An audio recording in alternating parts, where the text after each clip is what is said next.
Olá, sejam bem-vindos a mais uma edição do Alesp Cidadania. No dia 13 de outubro, comemoramos o Dia Nacional do Fisioterapeuta e Terapeuta Ocupacional.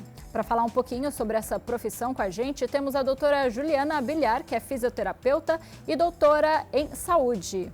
Tudo bem, doutora? Olá, tudo bem? Obrigada pelo convite. Nós que agradecemos a sua participação. Eu começo perguntando qual que é a diferença do fisioterapeuta para o terapeuta ocupacional? Bom, quando a gente fala do fisioterapeuta e terapeuta ocupacional, nós estamos falando de duas profissões que são diferentes, mas que se complementam. O fisioterapeuta, ele vai estar envolto em potencializar a funcionalidade de um paciente baseado na dificuldade motora que aquele paciente pode apresentar. Então, por exemplo, eu preciso pegar um copo, mas eu não consigo realizar esse movimento. É uma dificuldade funcional. Mas para isso eu não consigo realizar esse movimento porque eu não consigo ativar a musculatura específica e por esse motivo esse movimento não acontece. O terapeuta ocupacional, em contrapartida, também vai pensar nesse prejuízo de função. Eu não consigo pegar o copo, o que vai impactar em como eu me alimento, o que eu preciso fazer de ajuste para que aquele paciente possa pegar o copo. Eu preciso colocar algum recurso, eu preciso treinar essa tarefa específica. Então, nós temos profissões que se complementam, mas que têm especificidades diferentes. A formação é a mesma? Não. Nós temos faculdades diferentes. A faculdade da fisioterapia, né, a qual eu fiz, e a faculdade de terapia ocupacional. Mas o que nós temos em comum? Nós temos um conselho federal que regulamenta as duas profissões e que fiscaliza para que possa ser realizada de forma adequada em todo o território nacional. Muito bem. E doutora, a gente começou o programa falando que no dia 13, então, se celebra o Dia Nacional dessas duas profissões que são tão importantes. Para a senhora, como uma profissional da área, eu pergunto, qual que é a importância de celebrar essa data, de ter esse reconhecimento? Primeiro, reconhecer que é uma profissão, e são profissões, aliás, essenciais para a promoção de saúde, para políticas públicas necessárias para prevenir problemas de saúde, recuperar situações, né, condições clínicas que precisam de reabilitação, de recuperação, de habilitação. Além disso, celebrar a importância dessas profissões que são tão recentes. A gente está falando de década de 50 que a gente começou a ter profissão da fisioterapia e da terapia ocupacional aqui no nosso país, mas que modificaram a assistência em saúde em todo o nosso país. Muito bem, doutora, eu quero falar um pouquinho da infância, né? No próximo sábado a gente celebra então o Dia das Crianças aqui no Brasil. Aonde que o terapeuta, por exemplo, ocupacional ou até o fisioterapeuta pode atuar com as crianças, para começar? Gente, é a área que eu atuo. Eu sou especialista em desenvolvimento infantil, então eu fico muito segura e muito feliz de poder falar da minha área de atuação especificamente. Nós trabalhamos dentro da infância e da adolescência buscando habilitar as funções que essa criança, com frequência, por alguma condição clínica, não adquire. Então, quando nós pensamos em o papel do fisioterapeuta e do terapeuta ocupacional nessa faixa etária, nessa fase da vida, é para que aquela criança que apresenta dificuldade por possivelmente alguma lesão, alguma condição clínica, que ela consiga ter, sim, o seu potencial atingido. Que ela consiga brincar, que ela consiga ir para a escola, que ela consiga se desenvolver como crianças que não apresentam alterações do desenvolvimento. Doutora, a senhora falou, né, sobre uma possível questão de saúde dessa criança ou de outras pessoas que são encaminhados para o fisioterapeuta. Normalmente vocês não são os primeiros profissionais a serem procurados, né? Vocês recebem encaminhamentos de outros especialistas? Com frequência, o encaminhamento é do profissional médico. Por quê? O pediatra, ele já vai fazer o acompanhamento.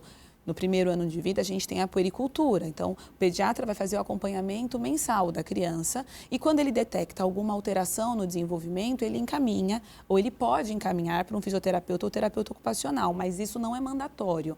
Então, eu tenho, por exemplo, o meu filho e se eu percebo que há algum atraso ou alguma alteração naquele desenvolvimento motor, vou colocar um motor bem específico do acompanhamento com o fisioterapeuta, mas pode também ter alguma alteração do desenvolvimento cognitivo e eu busco o apoio do terapeuta ocupacional, nós dois trabalhamos nessa frente, ele pode sim e tem autonomia para buscar o acompanhamento daquele profissional sem a necessidade de um encaminhamento de um outro profissional. Então, não é uma regra, mas com frequência nós recebemos encaminhamentos porque o paciente já tem uma rotina de acompanhamento com o pediatra e com outros profissionais que fazem ali a puericultura. Muito bem.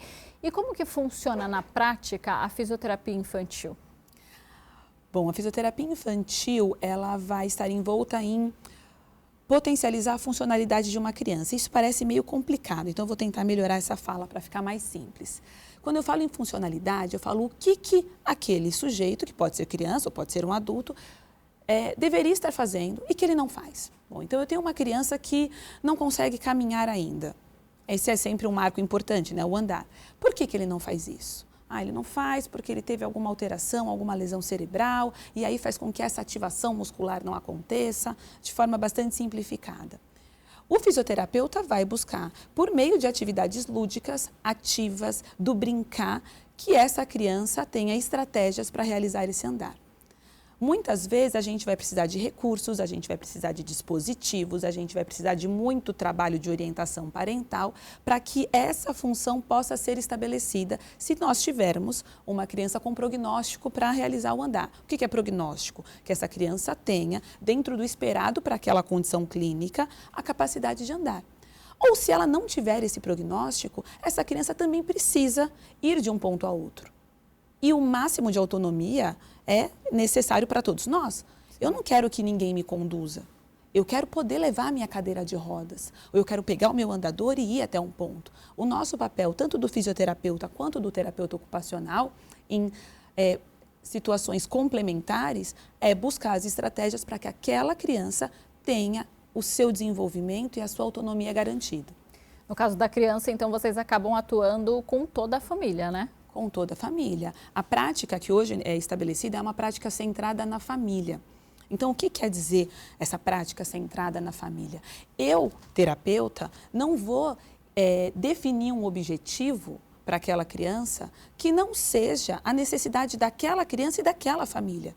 Porque muitas vezes eu posso olhar e falar, essa criança, ela não realiza o andar independente. Eu quero que ela realize o andar independente.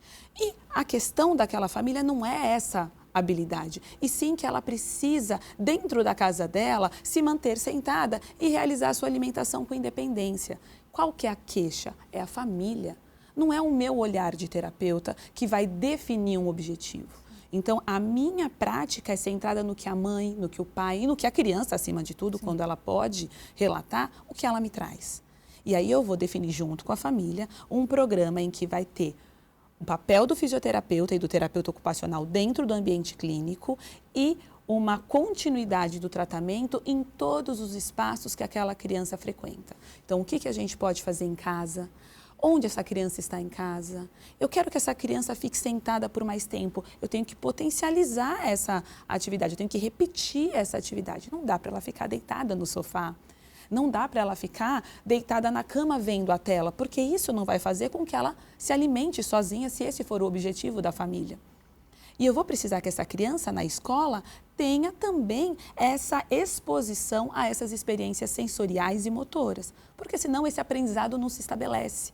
É igual eu querer que uma pessoa caminhe se ela nunca foi exposta a essa situação. Se nós ficarmos hoje aqui sentadas o dia inteiro, quando a gente for caminhar vai ser difícil. E se eu fico durante 7 dias da semana, 24 horas sentada, sem exposição, ou eu faço 1 hora de fisioterapia, eu também não vou realizar essa habilidade. Eu não vou realizar esse andar, eu não vou realizar esse comer. Então, por esse motivo, a família ela é centro. E a família é o que mais nos aproxima da comunidade que aquela criança vive. Sim. Porque a gente foi feito para estar em movimento, né? E eu imagino que vocês não atuem, por exemplo, ou às vezes sim, mas imagino que na maioria dos casos não todos os dias ali com a criança, com o paciente, mesmo que seja adulto. Então é importante que às vezes esse local seja alterado, essa família esteja preparada também para colocar essa pessoa nos movimentos adequados, né? Nos movimentos e nas atividades. Eu falo sempre que o movimento, ele pode ser um movimento por si só. Esse levantar de braço que eu fiz agora, ele é irrelevante, ele é insignificante, se não tiver um objetivo de pegar um copo, de pegar uma bola e fazer uma cesta. Então, o movimento por si, ele é insignificante. O movimento com sentido, ele é aprendido. Então, o que gera emoção naquela criança, o que gera emoção na gente, a gente aprende. Negativamente ou positivamente. Se eu pegar, levantar a minha mão e levar um choque, eu não quero mais levantar essa mão. Vou ficar com a minha mão aqui quietinha. Por quê? Porque eu aprendi que aquilo ali dói. Aquilo me incomoda. Agora, se eu conseguir levantar o meu braço e pegar uma bola e acertar uma cesta e comemorar, poxa, eu vou querer ter essa sensação de novo. Gerou emoção. Eu aprendo aquele movimento. Sim. Agora, doutora, a gente estava falando de criança, mas a expectativa de vida do brasileiro vem aumentando com os anos e a nossa população tem se tornado cada vez mais idosa. Imagino também que vocês atendam muitas pessoas idosas, porque na cidade o número de acidentes acaba aumentando. Essas pessoas muitas vezes precisam de ajuda de terceiros e não têm essa ajuda, né? Por conta disso também acaba acontecendo esses acidentes. A residência às vezes precisa de uma alteração e não tem. Como que funciona a fisioterapia para um idoso? A fisioterapia ela vai envolver todas as fases da vida. Então a gente trabalha desde os bebês, que é a minha área de paixão, mas até os idosos. Então, a gente trabalha com adultos e idosos. Nós sabemos, sim, que com o avanço da idade, a gente vai ter prejuízo das funções que nós realizávamos bem aos 20 anos. Então, o meu equilíbrio modifica, a minha visão não tem a mesma acurácia, não tem a mesma acuidade. Isso faz com que eu tenha um risco maior. Mas nós sabemos que dentro também da fisioterapia, nós temos um papel importante de promoção e de prevenção, sendo da área da fisioterapia. Porque às vezes nós pensamos que o fisioterapeuta só vai tratar de quem está doente ou de quem tem alguma condição específica para tratar. E nós não tratamos especificamente da doença. Nós podemos sim trabalhar com promoção de saúde para evitar que aquele idoso tenha dificuldades para realizar suas atividades com o passar dos anos. Inclusive com ajuste, aí o terapeuta ocupacional tem um papel incrível de ajustar os ambientes, entender a rotina daquele indivíduo. Quem é a rede de suporte, se tem ou não, como que é a estrutura dessa casa, eu preciso modificar aquele espaço, eu preciso auxiliar esse idoso a se organizar em relação aos medicamentos que ele toma, porque ele não tem alguém para realizar isso e que bom que ele consegue se organizar com autonomia, ele é capaz de organizar sem a necessidade do filho fazer isso, ele pode só monitorar e estar seguro. Então, nós temos um papel de promoção de saúde, de prevenção de agravos dessas condições que já estão presentes. Porque nós temos, sim, uma população idosa com vários quadros crônicos e que, ao longo do tempo, se não bem cuidados, né, se nós não tivermos assistência em saúde, a tendência são riscos maiores e doenças mais graves. Doutora, me chamou bastante atenção essa questão que a senhora falou de prevenção, porque de fato, na minha cabeça, que sou leiga sobre o tema, eu só imagino realmente a atuação de um fisioterapeuta quando o mal já aconteceu. Explica um pouquinho para a gente como que é o trabalho de vocês na questão da prevenção. Bom, nós trabalhamos desde educação em saúde, então pensamos que às vezes o fisioterapeuta vai trabalhar só fazendo os exercícios. Eu não faço isso o tempo todo. Uma das coisas que eu mais faço é orientação para os pais dos meus pacientes. Isso é educação em saúde. A mesma coisa, essa educação em saúde é realizada com adultos que podem ou que apresentam já um risco maior para determinada condição clínica. Se nós orientamos quais são os exercícios, as atividades, o que ele precisa realizar no dia a dia, o que ele precisa fazer de ajuste naquela casa, é educação em saúde, é promoção de saúde. Além disso, nós temos uma política pública que trabalha e que tem programas para assistência em saúde e promoção de saúde dentro das unidades básicas de saúde, que tem fisioterapeuta e terapeuta ocupacional. Então, eu já trabalhei nessa linha de frente há alguns anos da minha vida com grupos de orientação e grupos de atividade física para mulheres que apresentavam ali algum risco de quadro de dor. E ótimo, a gente teve uma diminuição de medicalização. Por quê? Porque nós estávamos trabalhando com orientação e sim com exposição a exercícios e atividades que todos nós fazemos. Atividade física é direito de todos, faz parte, né, do que nós esperamos como aquisição, como continuidade de saúde, como expectativa de vida, como qualidade de vida e bem-estar. O fisioterapeuta também atua nessa frente. Muito interessante, doutora. Agora eu quero lembrar que nós estamos no Outubro Rosa, né, onde se trata da prevenção do câncer de mama, que infelizmente é um dos que mais atingem as mulheres, não só no Brasil, mas no mundo, e que leva muitas mulheres a óbito. Essa doença, quando descoberta com antecedência, ela pode ser tratada, curada, mas doutora, muitas vezes a mulher ela precisa retirar o seio. Sim. Quando a mulher retira o seio, ela precisa de reabilitação? Ela precisa de reabilitação. Dentro da fisioterapia, a gente tem uma área que se chama fisioterapia oncológica, em que dá suporte para pacientes oncológicos, e aí nós temos incluídos mulheres que apresentaram câncer de mama. E além disso, quando a gente faz a retirada desse tecido, nós temos prejuízo de sensação, de movimentação e também de fluidez, né, dos líquidos que vão estar ali fluindo no nosso corpo. Então, a gente precisa, sim, de drenagem linfática, a gente precisa de retorno às amplitudes de movimento que são perdidas por causa da retirada desse tecido. A gente precisa trabalhar com fortalecimento muscular, porque nós perdemos em massa. Então, todos esses fatores também fazem parte da rotina do fisioterapeuta que trabalha na frente da oncologia. Então, a atuação de vocês é vasta, né? Você já me falou aí do atendimento à criança, atendimento aos idosos, atendimento a pacientes oncológicos. Tem mais alguma especialidade? Nós trabalhamos na ortopedia, na neurologia, eu sou da área da reabilitação neurofuncional. Nós trabalhamos dentro da UTI. Olha a importância que a gente teve no período do Covid, a gente tem um papel central, né, no ambiente intensivista. A gente tem um papel importante para a diminuição de tempo de internação de pacientes que estão em situações graves justamente pelo potencial que o movimento leva à recuperação, além de um papel importante na mecânica ventilatória. Então, o fisioterapeuta é profissional central dentro de um hospital. Além do fisioterapeuta, eu não posso deixar, né, de trazer a importância do terapeuta ocupacional. Sim. Porque o terapeuta ocupacional, ele vai buscar estratégias para ocupar. O que é ocupar? Quais são as atividades que aquele indivíduo que está numa situação crítica em uma internação precisa realizar? Ele pode retornar à sua alimentação? Quais são as atividades cognitivas que ele pode ter perdido? Como que eu faço esse treino cognitivo? O terapeuta ocupacional também tem um papel importante e é profissional que deve e está incluído nos hospitais, né, nesses ambientes que são mais críticos. Sim. Doutora, você me chamou a atenção agora falando sobre essa diminuição do tempo de internação na atuação, né, de profissionais assim como a senhora é. Como que funciona? A pessoa está internada, como que se faz essa terapia com alguém que está ali internado? Se faz essa terapia... Eu imagino que seja diferente, né? Por exemplo, se uma pessoa está em casa, se ela está internada, a atuação é a mesma? Não é a mesma, porque a gente vai ter que levar em consideração a criticidade do momento, Sim. O quão crítico aquele paciente está. Mas a gente já tem relatos, e que são muito importantes, vou dar um exemplo, um paciente que teve um AVC, então ele teve um acidente vascular cerebral, que é o AVC, Sim. E ele está ali numa situação acamada.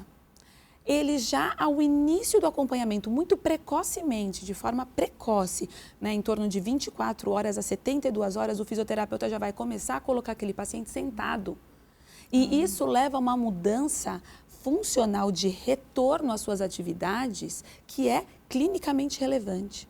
Eu já coloco aquele paciente sentado, eu já começo a colocar aquele paciente em pé, o retorno e a possibilidade de uma alta precoce ou, na verdade, uma internação não estendida desnecessária já acontece por uma intervenção que é tão simples, desde que eu tenha todo, né, um monitoramento para garantir segurança para aquele paciente, a gente diminui o tempo de internação e a gente melhora em recuperação daquele paciente nas suas atividades do dia a dia.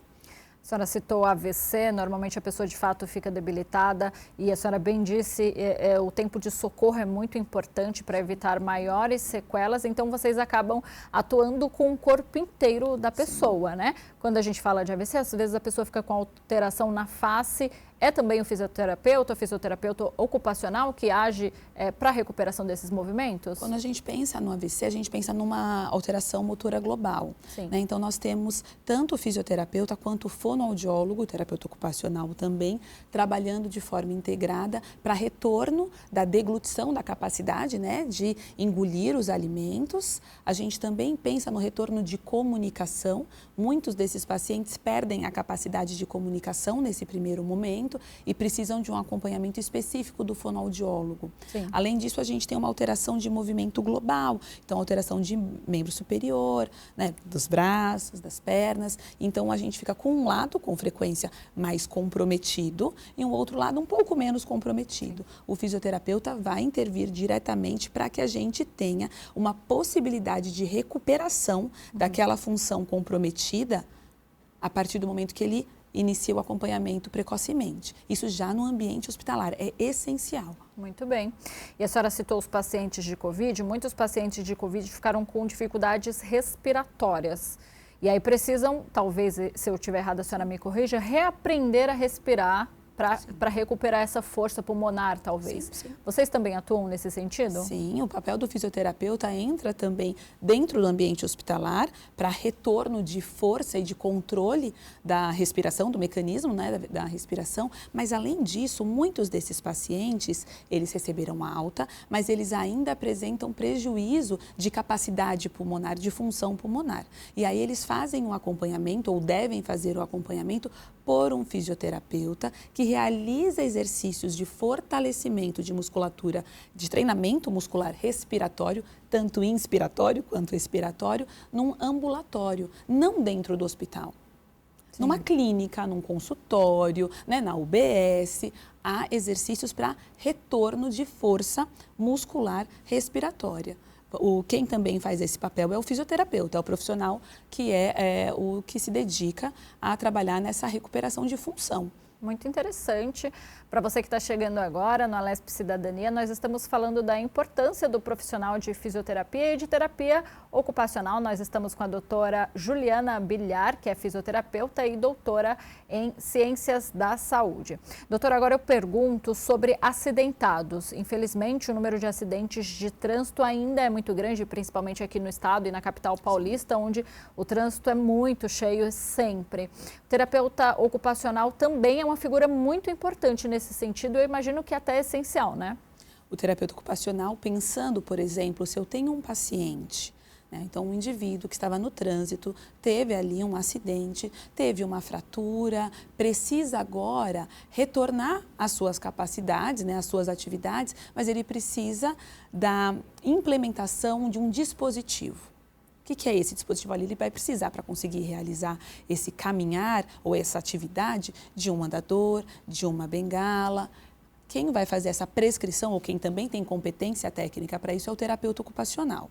O fisioterapeuta, ele vai atuar frente a esses pacientes com sequelas motoras, né, ou que apresentaram ali alguma lesão, na recuperação dessa função, porque aí a gente tem, né, essas nuances das duas áreas e que são muito interessantes. O terapeuta ocupacional, ele vai pensar em como que eu modifico o ambiente, quais são as atividades que esse paciente não realiza, como que eu vou realizar essa atividade específica. Por exemplo, ele precisa agora ir realizar a atividade de higiene, o seu banho.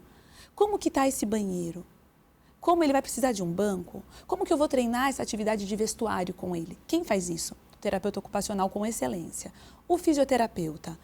Qual que é a movimentação que aquele paciente precisa realizar para ir até o banheiro? Olha, ele precisa realizar um passo maior, ele tem ali uma restrição no joelho que não está dobrando muito bem. O fisioterapeuta vai entender o porquê que esse joelho não está dobrando muito bem. Será que a gente tem ali alguma sequela, alguma deformidade que se instalou? Ou será que eu tenho um quadro de dor? E aí, por esse motivo, ele não está conseguindo pisar direito e aí ele não vai direito para o banheiro. Ou ele não vai. Aí a nossa intervenção vai ser direcionada para recuperação dessa função, para que ele possa fazer aquela atividade que o terapeuta ocupacional já me sinalizou que o meu paciente não está realizando. Muito interessante, doutora. Eu posso estar errada e eu não quero retirar a importância aqui de nenhuma profissão, mas vocês atuam muitas vezes com crianças, com idosos, com pessoas acidentadas. Vocês acabam atuando então com pessoas que estão fragilizadas. Eu imagino que tem até um pedacinho ali de psicologia, né, em cada profissional da fisioterapia. Dentro da fisioterapia, na grade curricular, a gente tem uma disciplina de psicologia para buscar instrumentalizar o terapeuta para conseguir lidar com essas situações de perda.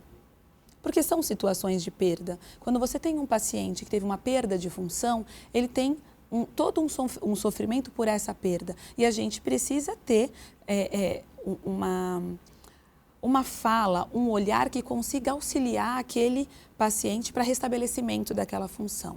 Em algumas situações em que nós percebemos a necessidade de um acompanhamento psicológico, aí nós temos também a possibilidade de encaminhar para um colega e fazer uma discussão conjunta. Porque eu acho que na área da habilitação, da reabilitação, na área da saúde, sim, funciona quando nós podemos olhar quais são as nossas competências, entender o que eu preciso discutir com o meu colega de outra área, para que aquele paciente, que é único, que ele possa ter um atendimento, um tratamento individualizado para a sua necessidade. Então, a gente vai juntando as nossas caixinhas para conseguir auxiliar aquela pessoa que busca o nosso suporte. Muito bem, doutora.